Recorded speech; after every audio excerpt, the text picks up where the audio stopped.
The world is white and grey, snow driving sideways, stinging my face. The wind howls through skeletal oaks, but beneath it the forest holds its breath. Alone, I move deliberately.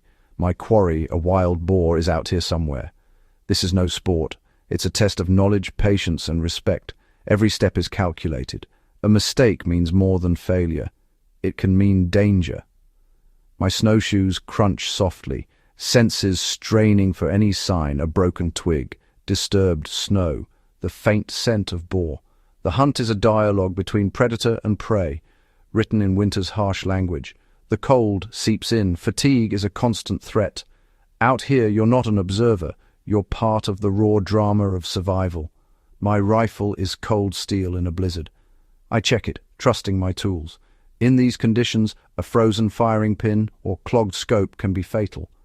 The responsibility is mine alone. The white silence presses in. The hunt begins in earnest. Every movement must be purposeful.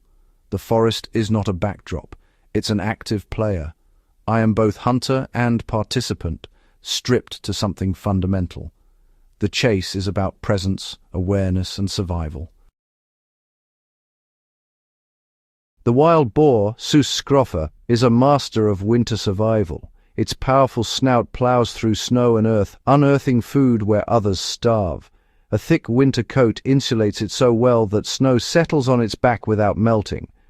Mature males armed with sharp tusks are formidable and dangerous, especially in a blizzard. Their senses of smell and hearing are keen, but their eyesight is poor, a weakness for the hunter to exploit. In a storm, the boar is alert, making the approach even more challenging. Snow reveals all, a blank page for the forest's stories. Boar tracks are broad, rounded, often showing 4 points in deep snow. The trail's depth and spacing tell of the animal's size and mood. Rooting furrows and overturned earth mark feeding grounds. Fresh tracks are crisp. Wind and snow quickly soften them, so time is of the essence. Patience is vital. Rushing means noise and missed clues. Scan ahead, not just at your feet. Listen for unnatural sounds. Use ridges and trees for cover. The snow provides clues, but your senses must interpret them. Tracking is a race against the weather. As the storm intensifies, the boar seeks shelter, a lair in dense thickets, ditches, or behind fallen logs. The trail leads to these features, tracks circling as the boar settles. Approaching a lair is the hunt's most dangerous phase. The boar is hyper-aware. Wind can betray you, so every step must be silent and deliberate. Look for a shallow depression, sometimes steaming in the cold. Scan from a distance for the curve of a back or flick of an ear. Rushing in is folly. Certainty and discipline are essential. The final moments test nerve and skill. Survival in a blizzard demands the right gear. Layered clothing, moisture-wicking base, insulating mid-layer, waterproof shell keeps the cold at bay. Insulated boots, hat, gloves, and neck gaiter are vital. A reliable, well-maintained rifle is paramount. Iron sights are a backup when scopes fog. Essentials: sharp knife, fire-starting kit, pot for melting snow, high-energy food, map and compass. Gear maintenance is constant. Keep snow out of the barrel. Check everything at every stop. Even a short rest requires a sheltered spot, perhaps a snow wall for a windbreak.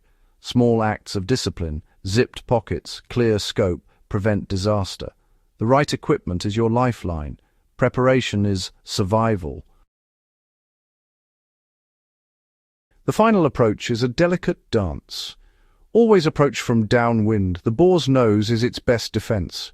In a blizzard, check the wind often, wait for the right moment. Move quietly, rolling your foot to minimize crunching snow. Use terrain for cover, moving in short bursts, always scanning and listening. The last meters may require crawling, cold seeping in. The boar is most defensive when bedded. Assume it senses you. The shot must be clean and decisive. A wounded boar is dangerous. Wait for a clear view of the vital zone. Use a steady rest, control your breathing, and trust your training. Squeeze the trigger, never rush. Only then is the hunt truly over. The cold is relentless. Hypothermia is a constant threat. Stay dry, fuel your body, and know when to stop and build a fire. In a whiteout, disorientation is deadly. Map and compass are lifelines. Even a minor injury can be catastrophic here. The greatest dangers are psychological: isolation, fatigue, and doubt. Break the ordeal into small tasks. Find the next track, reach the next tree. Mental discipline keeps you moving when your body wants to quit. Survival is 1,000 small, correct decisions. Mastery is not conquering the wild, but moving through it with wisdom. Respect for the wilderness is the true mark of survival. Modern bushcraft is ancient wisdom in action. Tracking a boar in the snow, I walk in my ancestors' footsteps. These skills, reading the land, making fire, finding shelter, were once life itself. Soldiers and partisans in wartime relied on the same knowledge to survive. The hunter and the scout share a bond. Mastery of environment is survival. Practicing bushcraft reconnects us to this heritage. It teaches self-reliance, respect, and quiet confidence. The lone hunter seeks not just a boar, but a deeper understanding of self and the enduring skills that have carried humanity through every storm.